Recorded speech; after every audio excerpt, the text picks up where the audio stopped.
Rutherford में।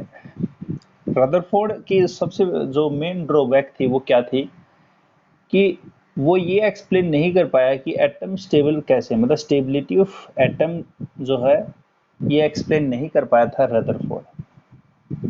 उसने ये तो कहा था कि इलेक्ट्रॉन जो हैं वो आपके सराउंडिंग रिवॉल्व करते हैं आपके न्यूक्लियस के अराउंड में। तो मैक्सवेल की थ्योरी जो है वो ये कहती थी कि कोई भी चार्ज पार्टिकल अगर अगर मूव करेगा तो वो क्या करेगा, उसके साथ साथ रेडिएशन इमिट करेगा इन फॉर्म ऑफ हीट और एनर्जी। तो इस फंडामेंटल को ये एक्सप्लेन नहीं कर पाया। उसके बाद जो है वो आपका कौन है, बोर आया, बोर एटॉमिक मॉडल जिसको हम पढ़ते हैं। इसका पूरा जो नाम है बोर का वो है नील्स बोर। ठीक है, इसका पूरा नाम है नील्स बोर। नील्स बोर जो है वो आपका स्टूडेंट था रदरफोर्ड का। ठीक है, स्टूडेंट किसका था बेटा, रदरफोर्ड का स्टूडेंट था ये। और रदरफोर्ड ने यहाँ पे इतनी तो बात बता दी थी कि एटम के अंदर आपके क्या है, एक न्यूक्लियस है जिसमें आपके न्यूट्रॉन और प्रोटॉन्स पाए जाते हैं, और इसके सराउंडिंग में आपके क्या है, यहाँ पे जो है इलेक्ट्रॉन्स क्या है, रिवॉल्व करते रहते हैं। ये चीज जो है वो बता चुका था आपका रदरफोर्ड। मैक्सवेल की बात को एक्सप्लेन नहीं कर पाया, तो इसका जो मेन ड्रॉबैक था वो लिमिटेशन यही था कि ये जस्टिफाई नहीं कर पाया, justify the statement of Maxwell. Maxwell की जो स्टेटमेंट थी वो इसको एक्सप्लेन नहीं कर पाया था, कैसे काम करेगा ये, कैसे क्या। तो उस चीज को समझाने के लिए यहाँ पे बोर ने कुछ पोस्टुलेट दिए। तो बोर के क्या क्या पोस्टुलेट थे तो उसके बारे में बात करते हैं। तो हेडिंग है पोस्टुलेट्स, पोस्टुलेट्स ऑफ बोर। ठीक है, तो क्या क्या पोस्टुलेट्स थे आपके यहाँ पे। तो पहला पोस्टुलेट इसका क्या कहता है, देखिए इसने कहा कि न्यूक्लियस जो है वहां पे जो सराउंडिंग जो पर्टिकुलर जो आपके यहाँ पे क्या है, कुछ सर्टेन्स ऑर्बिट होती हैं जिसको स्टेशनरी ऑर्बिट्स का नाम दिया था। और ये जो स्टेशनरी ऑर्बिट्स हैं उनकी एनर्जी क्या होती है, फिक्स होती है। अगर एनर्जी फिक्स है तो उसमें जो रिवॉल्व करता है इलेक्ट्रॉन उसकी एनर्जी भी क्या रहेगी, हमेशा फिक्स रहेगी। मतलब क्या कहा उसने कि रदरफोर्ड ने ये कहा था कि आपका कि न्यूक्लियस है और न्यूक्लियस के यहाँ पे ये जो न्यूक्लियस है उसमें आपका न्यूट्रॉन और प्रोटॉन है, उसके सराउंडिंग में आपके क्या है, यहाँ पे इलेक्ट्रॉन घूमते रहते हैं। मैक्सवेल ये बोला कि ठीक है चलो घूम रहा है कोई बात नहीं, रिवॉल्व कर रहा है, करने दो। पर ये उसने ये देखा कि कोई भी अगर चार्ज पार्टिकल का रिवॉल्व कोई भी जाता है तो वो एनर्जी इमिट करता हुआ जाता है। कब तक इमिट करता है, जब तक इसकी एनर्जी जो है वो टोटली क्या हो जाए, लॉस ना हो जाए। ये बोर ने ऑब्जर्व किया था और इसको यहाँ पे मैक्सवेल यहाँ पे लॉ या मैक्सवेल थ्योरी के नाम से भी जानते हैं, मैक्सवेल ने दिया था। तो बोर ने कहा कि ठीक है चलिए मैक्सवेल जी आपने सही कहा, बिल्कुल मानते हैं आपकी बात। इसने क्या कहा कि न्यूक्लियस है उसमें आपके न्यूट्रॉन और प्रोटॉन है। इसने कहा कि जो इलेक्ट्रॉन घूम रहे हैं ये जो ऑर्बिट्स हैं ये स्टेशनरी ऑर्बिट्स हैं। क्या कहा इसने कि ये कुछ आपके क्या है, स्टेशनरी ऑर्बिट्स हैं। स्टेशनरी ऑर्बिट मतलब यहां पे इसका मीन्स ये है कि इनकी एनर्जी जो है, इन स्टेशनरी ऑर्बिट्स की एनर्जी क्या है, फिक्स है। इनकी एनर्जी फिक्स है। इनकी एनर्जी फिक्स से मतलब क्या हुआ कि यहाँ पे जो इलेक्ट्रॉन कोई भी घूम रहा है तो उसकी एनर्जी जो है वो भी क्या है, फिक्स होगी। मतलब इसकी एनर्जी, ऑर्बिट की एनर्जी सपोज कीजिए E1 है और इसकी एनर्जी भी E1 ही होगी। मतलब अगर इसकी एनर्जी 2 जूल है तो इसकी एनर्जी भी कितनी होगी, 2 जूल ही होगी। ठीक है, तो यहां पे इसने क्या कहा कि ये जो इलेक्ट्रॉन जिस ऑर्बिट में घूमते हैं उन ऑर्बिट की एनर्जी क्या होती है, फिक्स होती है। अगर दूसरा इलेक्ट्रॉन अगर दूसरी ऑर्बिट में घूम रहा है तो यहां पे ये जो इलेक्ट्रॉन घूम रहा है तो इस ऑर्बिट की एनर्जी अलग होगी। मतलब इसकी ऑर्बिट की एनर्जी, सपोज कीजिए ये जो ऑर्बिट है इसकी एनर्जी है E2, तो इस इलेक्ट्रॉन की एनर्जी भी क्या होगी, E2 होगी, अलग होगी इसकी एनर्जी। तो फिर ये बोला कि इससे क्या होगा, एनर्जी डिफरेंट होने से। इसने कहा कि अगर डिफरेंट होगी तो इससे फायदा ये होगा, ये जो इलेक्ट्रॉन घूमेगा वो इस पर्टिकुलर ऑर्बिट में ही घूमता रहेगा। क्यों घूमता रहेगा, क्योंकि इसकी एनर्जी और ऑर्बिट की एनर्जी दोनों की एनर्जी क्या है, सेम है। एनर्जी सेम होने से ये जो है वो पर्टिकुलर इसी में रिवॉल्व करता रहेगा, लाइफ टाइम तक इसी में घूमता रहेगा आपका। इसी तरह से ये जो इलेक्ट्रॉन है वो भी इसमें क्या करता रहेगा, रिवॉल्व करता रहेगा। क्यों, क्योंकि इस इलेक्ट्रॉन की एनर्जी और इसकी जो पाथ की एनर्जी है वो दोनों की एनर्जी क्या है, सेम है। दोनों की एनर्जी सेम होगी तो यहाँ पे ये जो एनर्जी है ये यहाँ पे क्या करता रहेगा, घूमता रहेगा। अगर घूमता रहेगा तो इसका मतलब यहाँ पे इसने इस बात को जस्टिफाई कर दिया कि हाँ, मैक्सवेल ने जो कहा था कि इलेक्ट्रॉन अगर कोई भी चार्ज पार्टिकल अगर रिवॉल्व करता है तो एनर्जी को लॉस करता हुआ जाता है। लॉस क्यों करता हुआ जाता है, क्योंकि जिस पाथ से वो जाता है, ये इलेक्ट्रॉन जिस पाथ से जाता है तो इस पाथ की एनर्जी और इस इलेक्ट्रॉन जो भी चार्ज पार्टिकल है इन दोनों की एनर्जी क्या है, डिफरेंट होती है। इसकी एनर्जी E1 है और इसकी एनर्जी E2 है, जिसके कारण यहाँ पे एनर्जी लॉस होता है। क्या होता है बेटा, एनर्जी लॉस होता है, जिसके कारण यहाँ पे आपका क्या होगा, एनर्जी लॉस होगा। क्यों होगा, क्योंकि एनर्जी डिफरेंस होगा। ठीक है, जैसे मैं एक छोटा सा एग्जांपल बताता हूं आपका। जैसे ये आपका घर है कोई, ठीक है, और सर्दियों का टाइम है आपके पास, तो बाहर जो है वो सर्दियों का टाइम है, कोल्ड है। तो आप जैसे ही बाहर आए तो आप बाहर जैसे आते हैं तो आपको क्या होता है, ठंड लगनी शुरू कर देती है। बिल्कुल, ठंड क्यों लगती है, क्योंकि आप जो है वो कहां से आए, हॉट रीजन से आए हो। बाहर क्या है, कोल्ड रीजन है। ये जो टेम्परेचर चेंज होगा वो कब तक चेंज होगा, जब तक आपने या तो कोई बचाव कर रखा है या फिर जो बाहर का टेम्परेचर है और आपका टेम्परेचर दोनों का क्या हो जाए, सेम हो जाए। दोनों का सेम होगा जब तक ये क्या चलता रहेगा, एक्सचेंज चलता रहेगा। मतलब आपने अगर कोई आयरन का रोड लिया है, जैसे लोहार है, वो क्या कर रहा है, इसको गर्म कर रहा है, सपोज कीजिए।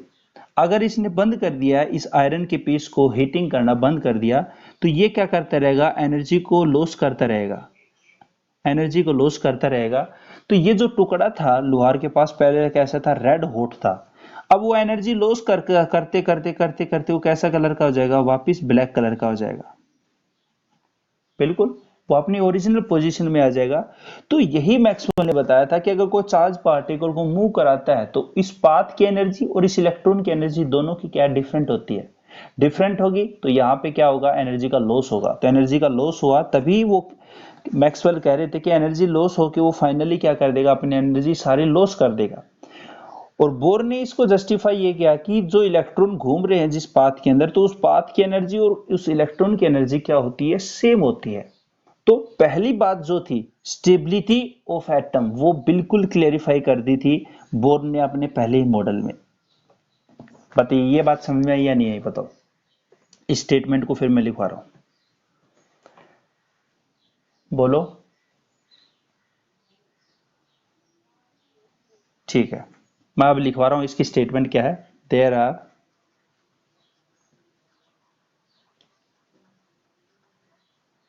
Are certain orbits around the nucleus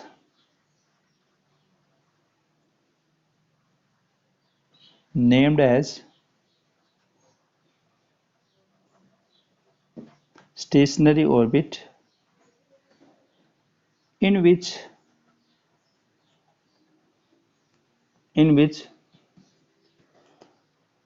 electron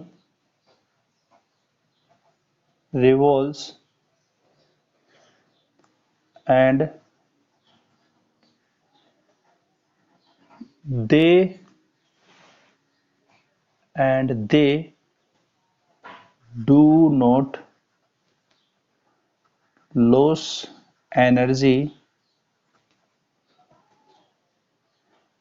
as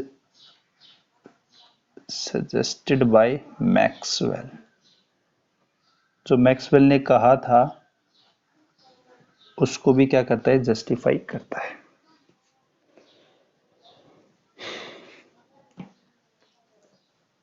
बताइए भाई, ये पहला पोस्टुलेट समझ में आ गया तो मैं आगे चलूं। चलिए, तो आप 9th क्लास में पढ़ते हो बेटा कि ए न्यूक्लियस होता है और उसकी सराउंडिंग में आपकी क्या होती है, ऑर्बिट्स होती है,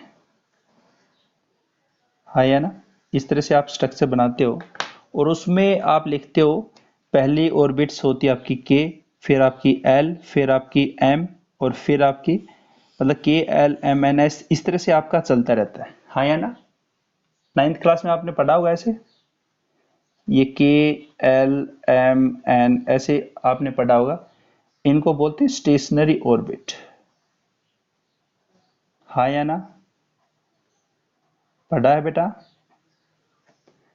ये जो के एल एम एन आपकी स्टेशनरी ऑर्बिट्स हैं, ये बोर ने ही बताया था, जो आप 9th क्लास में पढ़ते हो। स्टेशनरी ऑर्बिट को सिंपली किताबों में ऑर्बिट भी लिख देते हैं, ऑर्बिट या ऑर्बिटल्स, ऑर्बिटल।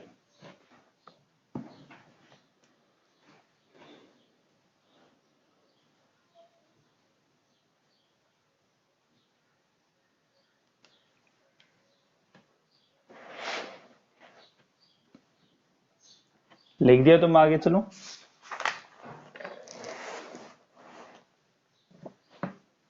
चलो,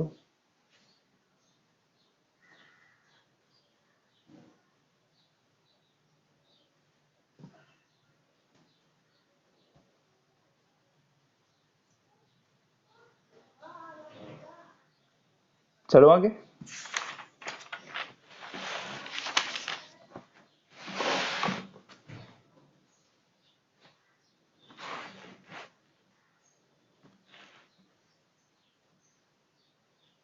चलिए बेटा,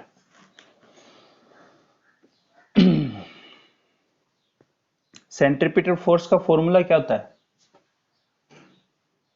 बताओ। ठीक है, दूसरा पोस्टलेट कहता क्या है,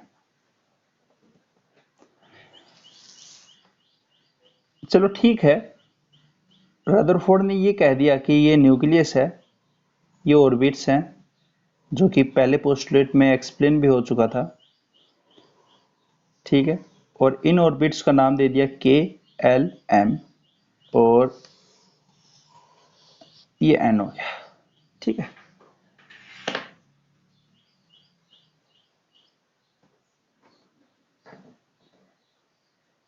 बफरिंग हो रही है, कैसे हो रही है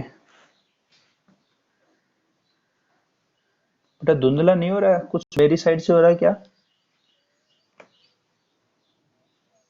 एक, अब ठीक हुआ।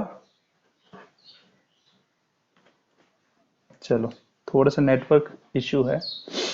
तो अपनी इन ऑर्बिट्स में इलेक्ट्रॉन रिवॉल्व करते रहते हैं, ठीक है। ये इलेक्ट्रॉन रिवॉल्व क्यों करते हैं, दूसरा पोस्टुलेट ये बताए, ये इलेक्ट्रॉन क्या क्यों रिवॉल्व करते हैं, कारण क्या है इनका रिवॉल्व करने का। जैसे भाई ये सन है, और सन जो है इसकी सराउंडिंग में आपके प्लैनेट्स क्या करते हैं, रिवॉल्व करते रहते हैं, प्लैनेट्स रिवॉल्व करते रहते हैं आपके। ये प्लैनेट रिवॉल्व क्यों करते हैं भाई, सभी का रीजन है भाई, प्लैनेट रिवॉल्व क्यों करते हैं, तो मतलब साइंटिस्ट ने ये पूछा कि आप ठीक है इलेक्ट्रॉन रिवॉल्व करते हैं न्यूक्लियस के राउंड में, ये रिवॉल्व क्यों करते हैं, इसका क्या कारण है ये रिवॉल्व करते हैं। क्वेश्चन समझाए तो पहले मैंने क्या कहा कि बोर ने कहा कि ये जो इलेक्ट्रॉन है वो पर्टिकुलर स्टेशनरी ऑर्बिट में रिवॉल्व करते रहते हैं, तो साइंटिस्ट ने कहा ये रिवॉल्व क्यों करते हैं, अब वो उसका रीजन दे रहा है कि रिवॉल्व क्यों कर रहे हैं। जैसे आप इसको ऐसे समझिए, आप हो और आपके हाथ में एक रस्सी है, उस रस्सी को आपके पास एक पत्थर है इस साइड, ये स्टोन है, ठीक। और ये आपके पास यहाँ पे क्या बेटा, थ्रेड है कोई, थ्रेड के एक एंड पे आपने स्टोन बांध रखा है। जैसे आप इसको घुमाओगे तो ये रस्सी कुछ ऐसी घूमेगी आपकी, हाँ या ना, मतलब आपका इस तरह से ये रिवॉल्व करेगी, घूमेगी नहीं घूमेगी?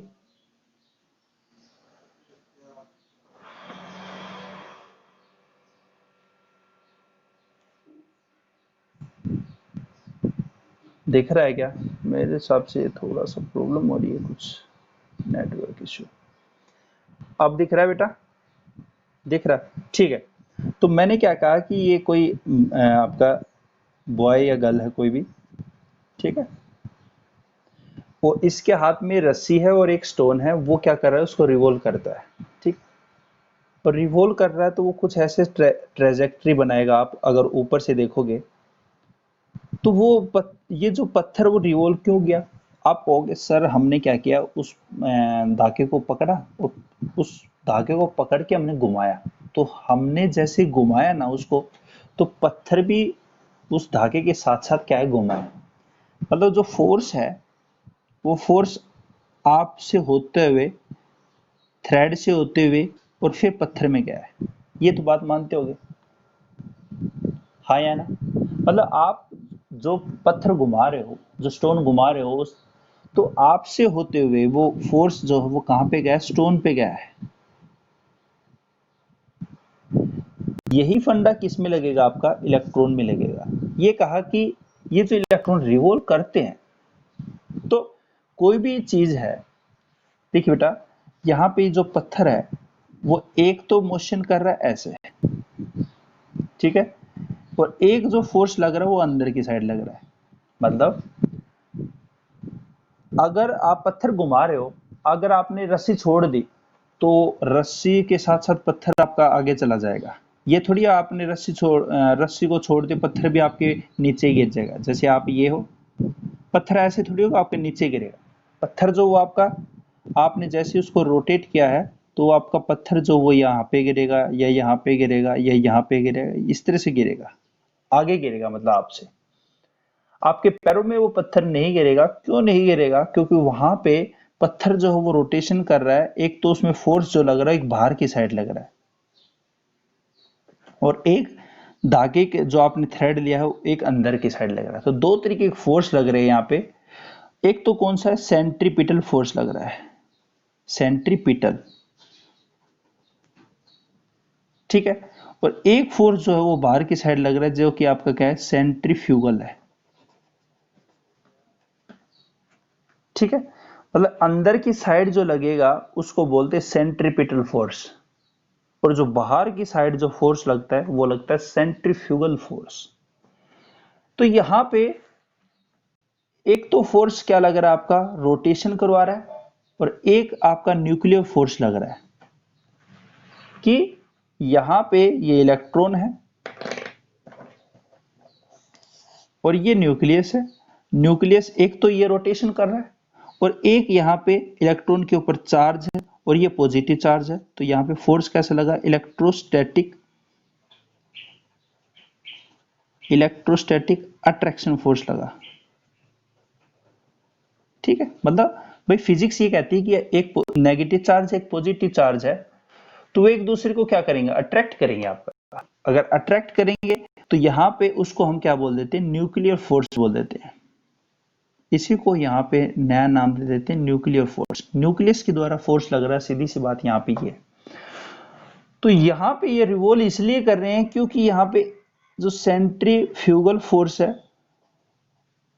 जो सेंट्रीफ्यूगल फोर्स आपका, और दूसरा फोर्स कौन सा है, न्यूक्लियर फोर्स, ये दोनों इक्वल है। ये कौन सा है, एम वी स्क्वेयर आर। जो सेंट्रीफ्यूगल फोर्स का फॉर्मूला होता है वो एम वी स्क्वेयर अपॉन में आर होता है, और न्यूक्लियर फोर्स और इलेक्ट्रोस्टैटिक फोर्स आपका क्या होता है बेटा, दो पार्टिकल्स हैं, ये चार्ज है Q1 और Q2, और इनके बीच में डिस्टेंस है r, तो यहाँ पे आपका फोर्स क्या होता है, force is directly proportional to आपका Q1 और Q2, ठीक है, अपॉन में इसके R, जो डिस्टेंस होती है आपकी। तो सेंट्रीफ्यूगल फोर्स आपका mv स्क्वायर अपॉन में R, तो न्यूक्लियर फोर्स यहाँ पे क्या होगा आपका K और Q1 Q2 अपॉन में R। ये इस फोर्स के कारण यहां पे आपका क्या होता है, ये इलेक्ट्रॉन रिवॉल्व करता है। इन दोनों फोर्स के बराबर होने के कारण यहां पे क्या लगता है, आपका इलेक्ट्रॉन जो है वो रिवॉल्व करता है।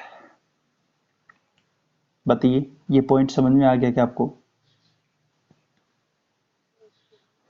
ठीक है, इस चीज को मैं स्टेटमेंट की फॉर्म में आपको लिखवाता हूं। तो इसको लिखना बेटा, the necessary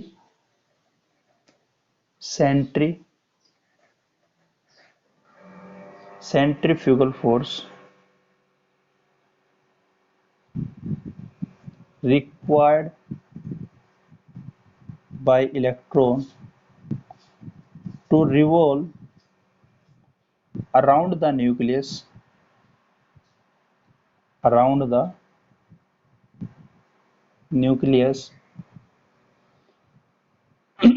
is provided by electrostatic force of attraction between nucleus and electron। ये आपका यहाँ पे हो जाए।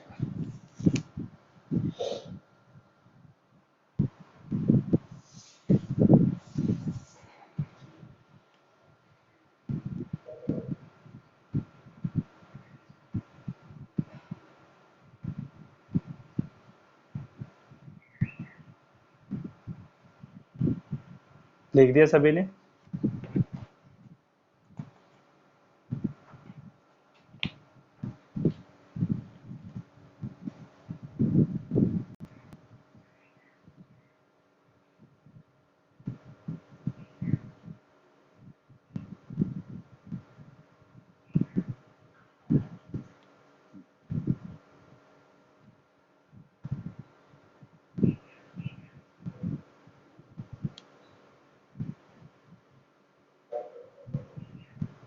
बोलो बेटा।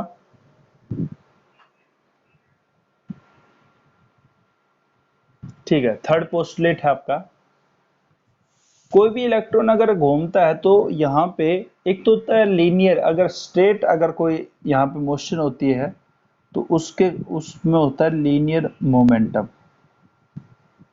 ये टर्म्स आपने फिजिक्स में पढ़ ली होंगी। अगर पार्टिकल्स मतलब सर्किल में घूमता है तो उसमें आ जाता है आपका एंगुलर मोमेंटम।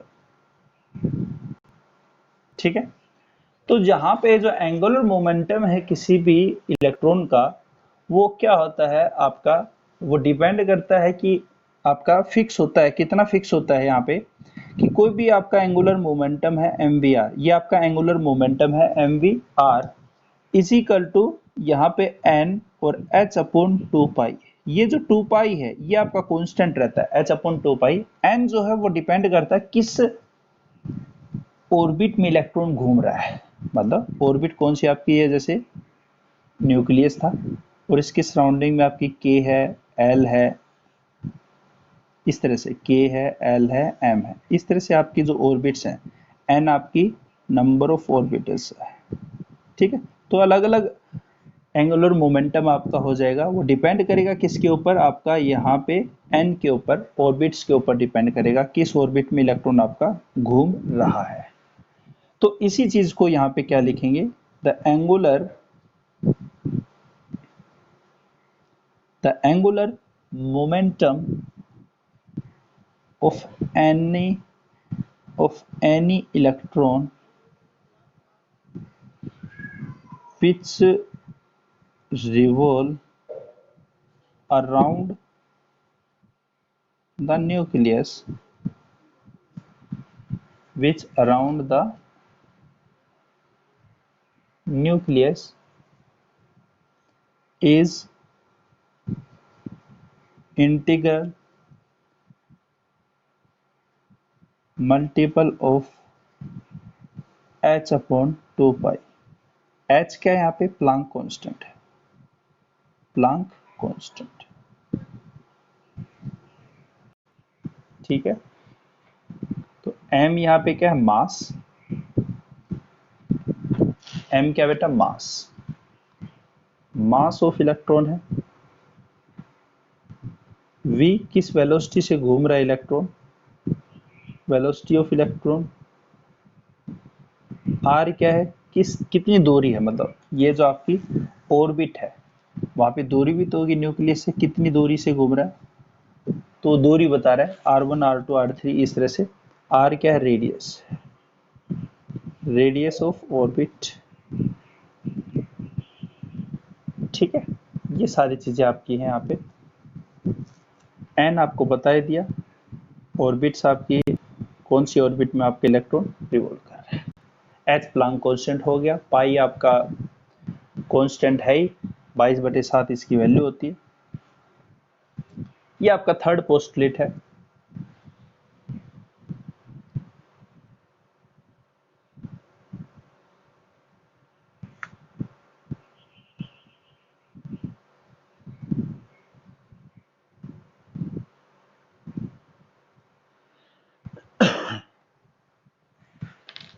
लिख दिया भाई सभी ने?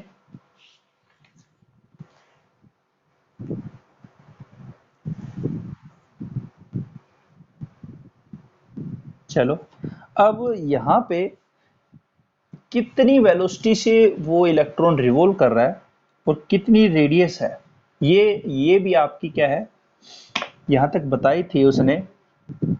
n तो आपका सीधी सी बात है, वो बताएगा अगर आपको न्यूमेरिकल देगा कि n क्या है, नंबर ऑफ ऑर्बिट्स है, कौन सी ऑर्बिट में घूम रहा है।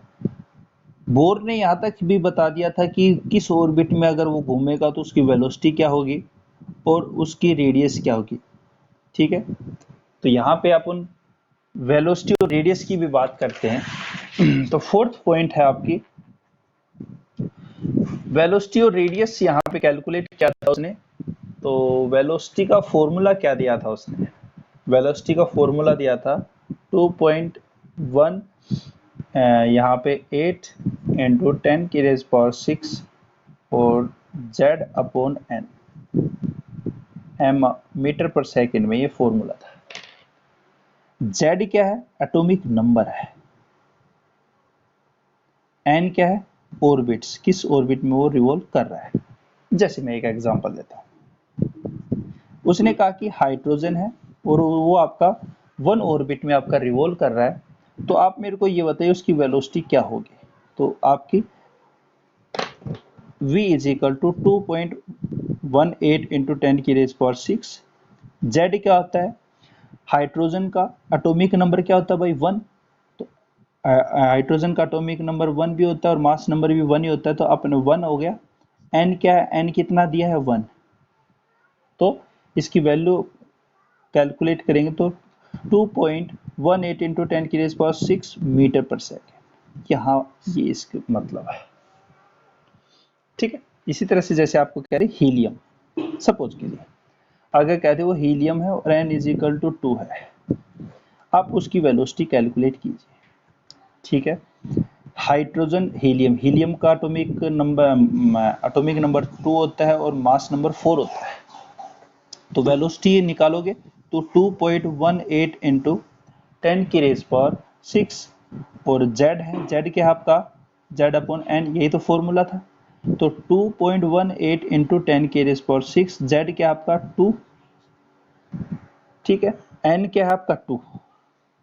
2 यहाँ पे सेकंड ऑर्बिट में घूम रहा है, तो इसका भी आपका कितना है? 2.18 इंटू 10⁻⁶ मीटर पर सेकेंड। ठीक है, अगर आपसे पूछ ले, ठीक है आप ये बताइए, हम आपको कह दे लिथियम है, ठीक है, और लिथियम है तो लिथियम में 1 में आपका इलेक्ट्रॉन घूम रहा, तो उसकी वेलोसिटी क्या होगी? फटाफट बताओ मेरे को कैलकुलेट करके।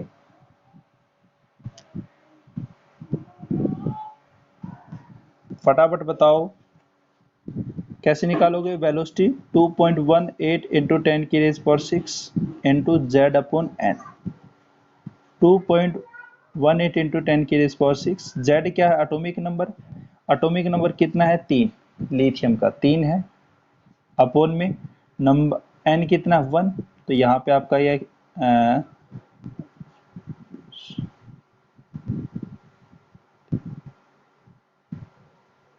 6.54 इंटू 10 की रेज पावर 6 मीटर पर सेकेंड। हाँ यही बिल्कुल बिल्कुल यही है आपका। इस तरह से आप इसको इंप्लीमेंट करोगे वेलोसिटी के फॉर्मूले को। इसके साथ साथ इसने यहाँ पे रेडियस का भी फॉर्मूला दिया था। क्या था फॉर्मूला रेडियस का? रेडियस का दिया था 0.53 इंटू यहाँ पे एंगस्ट्रॉम में इसने दिया था एन स्क्वायर अपॉन जेड। ये इसका फॉर्मूला। बस आपको फॉर्मूला देखना है कैसे ये फॉर्मूला है आपका, किस तरह से कैलकुलेट हुआ वो आपको ध्यान में नहीं रखना। बस आपको रेडियस पूछेगा, वेलोसिटी पूछेगा। रेडियस का ये हो गया, वेलोसिटी का भी अपन ने देखा है। वेलोसिटी का क्या था? 2.18 इंटू 10 की रेज पावर 6 और जेड अपॉन एन मीटर पर सेकेंड। ये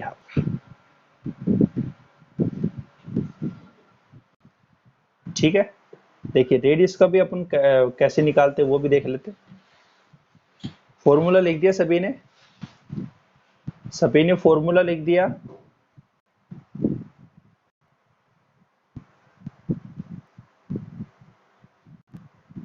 चलो मैं इसको एक बताता हूँ, फिर मैं थोड़े न्यूमेरिकल कराऊंगा इसके। चलिए जैसे एक आपको कहते हैं कि हाइड्रोजन है और वो फर्स्ट ऑर्बिट में आपका क्या कर रहा है? रिवॉल्व कर रहा है। ठीक है, फर्स्ट ऑर्बिट में रिवॉल्व कर रहा है वो आपका।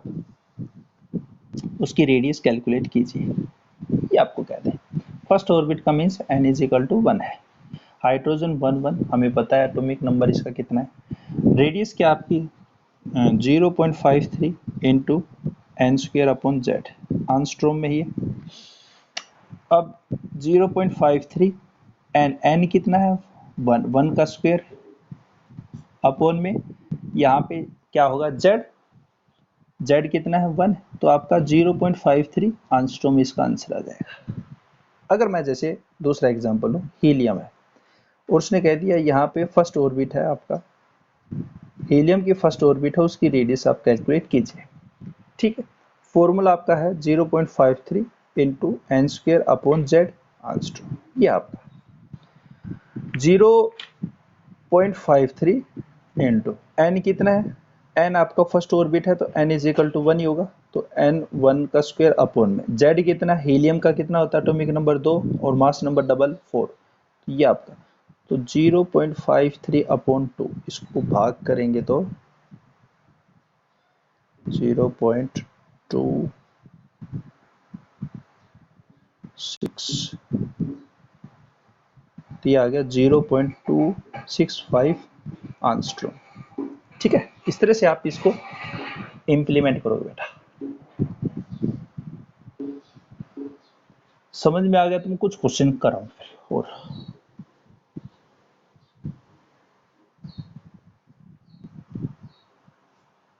बताओ।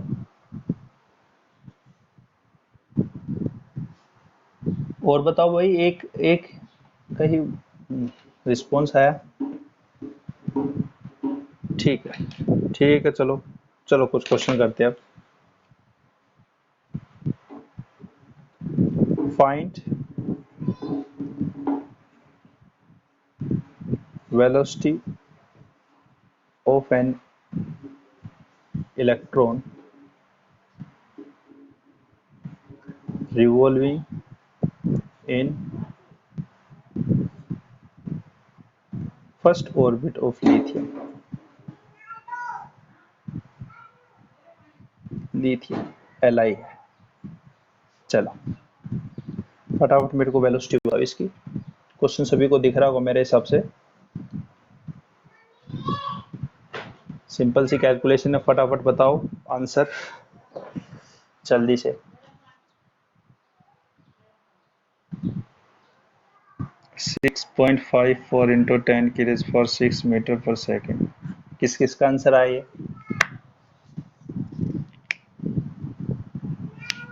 ये इतने बता भी नहीं रहे ना, ये भी तो देख रहा हूँ मैं, चेक कर रहा हूँ। अगर सेकंड ऑर्बिट का हो तो सेकंड ऑर्बिट का बताना एक बार। ये तो फर्स्ट ऑर्बिट का है, ये तो फर्स्ट ऑर्बिट की होगी, सेकंड ऑर्बिट की बताओ।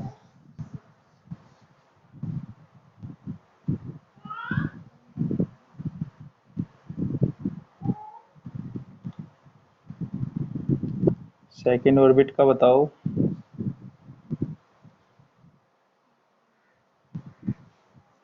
बिल्कुल आधा हो जाएगा इसका, क्योंकि भाग करोगे तो वहाँ पे आप देखोगे तो 2.18 इंटू 10 की रेज पावर 6 और ये 3/2 ये हो जाएगा। भाई हमें ये तो पता है कि इसकी कैलकुलेशन जो है वो ये आई थी, यही तो आई थी। इसको भाग कर दो, तो 2 से भाग करोगे तो 3.27 यही आए ना, इंटू 10 की रेज पावर 6 मीटर पर सेकंड। ये आपकी सेकंड ऑर्बिट की होगी, ये फर्स्ट ऑर्बिट की थी, ये सेकंड ऑर्बिट।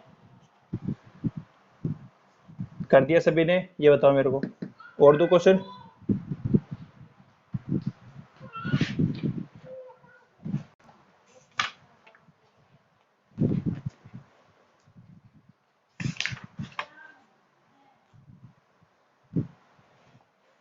सभी को समझ में आ गया तो मैं क्वेश्चन दो।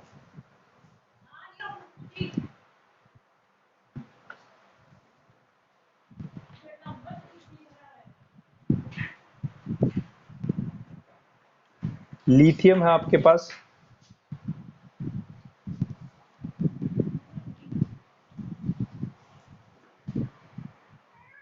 ठीक है।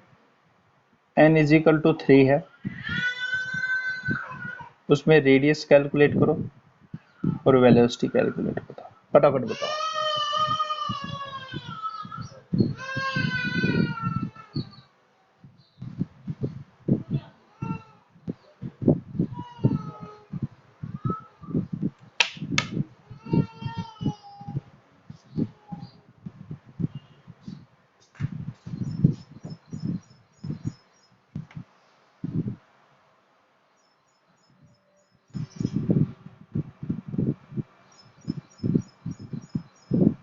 बताओ।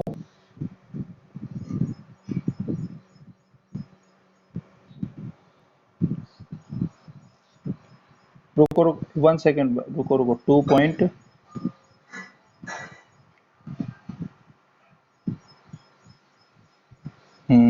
हाँ 3/3 हो जाएगा इसमें, हाँ 3/3 हो जाएगा।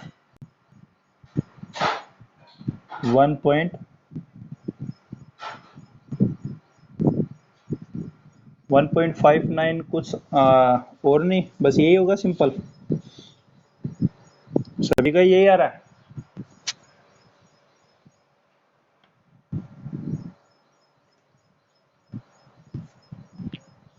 बताओ भाई, सभी का यही आ रहा है तो।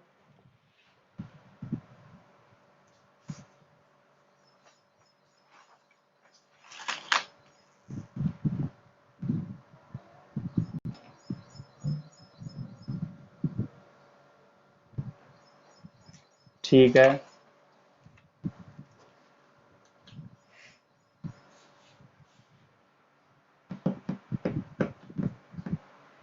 बताओ, चले आगे फिर। चलिए तो पहले एक छोटी सी बात मैं आपको बता देता हूँ। बोर मॉडल की कुछ लिमिटेशन भी थी बेटा। लिमिटेशन क्या थी कि बोर मॉडल जो है वो only valid for single electron species. तो इसमें लिख देना ये, Bohr's model is only valid for single electron species, जैसे लाइक हाइड्रोजन है, हीलियम है, लिथियम है, इस तरह से। ठीक है, इसमें भी आप देखोगे तो नंबर ऑफ इलेक्ट्रॉन कितने 1, इसमें भी नंबर ऑफ इलेक्ट्रॉन 1 है, और इसमें भी नंबर ऑफ इलेक्ट्रॉन कितने 1 है।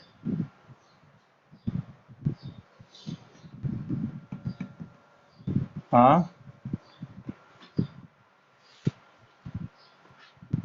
Single electron species. ठीक है, जैसे हाइड्रोजन बेटा, हाइड्रोजन में एक इलेक्ट्रॉन होता है, हीलियम में दो होते हैं इलेक्ट्रॉन, तो पर इस पे पॉजिटिव चार्ज है एक, तो इसने एक इलेक्ट्रॉन क्या कर रखा है, लॉस कर रखा है, इसका मतलब ये है। लिथियम में तीन होते हैं, हाइड्रोजन हीलियम लिथियम तीन होते हैं, तो इसने यहाँ पे +2 मतलब दो इलेक्ट्रॉन लॉस कर रखे हैं, फिर इसके पास एक एक इलेक्ट्रॉन है सभी के पास। तो एक इलेक्ट्रॉन स्पीसीज के लिए ये तरीका बिल्कुल सही था। ठीक है, बस आपके सिलेबस में इतना ही है। उसके बाद क्या होता है, मैं थोड़ा सा आपको आइडिया दे देता हूँ बस। देखिए, इलेक्ट्रॉन जैसे जैसे बढ़ते चले जाएंगे, ये न्यूक्लियस है, न्यूक्लियस की सराउंडिंग में ऑर्बिट्स हैं। इलेक्ट्रॉन जैसे जैसे बढ़ेंगे तो इलेक्ट्रॉन और इलेक्ट्रॉन के बीच में भी क्या होगा, रिपल्सन होगा। तो उस रिपल्सन को बोर ने कंसिडर नहीं किया था। फिर आपके हायर क्लास में आप क्या पढ़ते हो, श्रोडिंजर इक्वेशन पढ़ते हो आप। ठीक है, श्रोडिंजर इक्वेशन आती है आपकी, वो आपकी हायर क्लास में है, अभी आपकी नहीं है। ठीक है, इसको हटा देते हैं आप।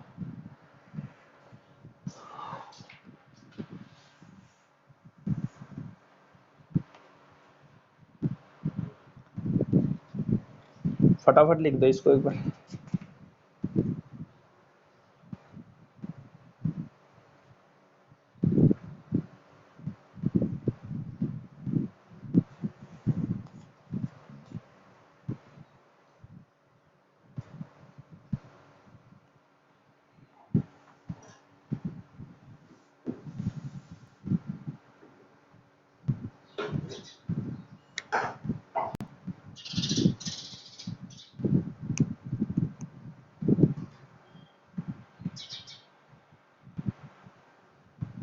ठीक है बेटा, बोलो। चलो, एक क्वेश्चन है, calculate the radius ratio for second orbit of helium ion and third orbit of beryllium third plus ion।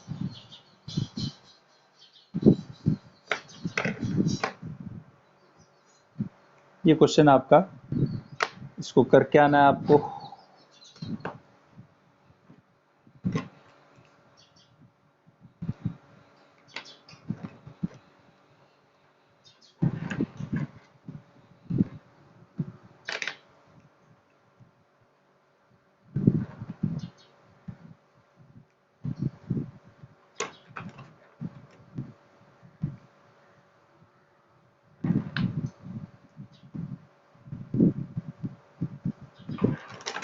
ठीक है, क्वेश्चन लिख दिया सभी ने। हाँ, तो ये कल है आपकी क्लास इसी टाइम पे। कल देखते हैं इसको क्या है क्या नहीं, बताना है आपको। ठीक है बेटा।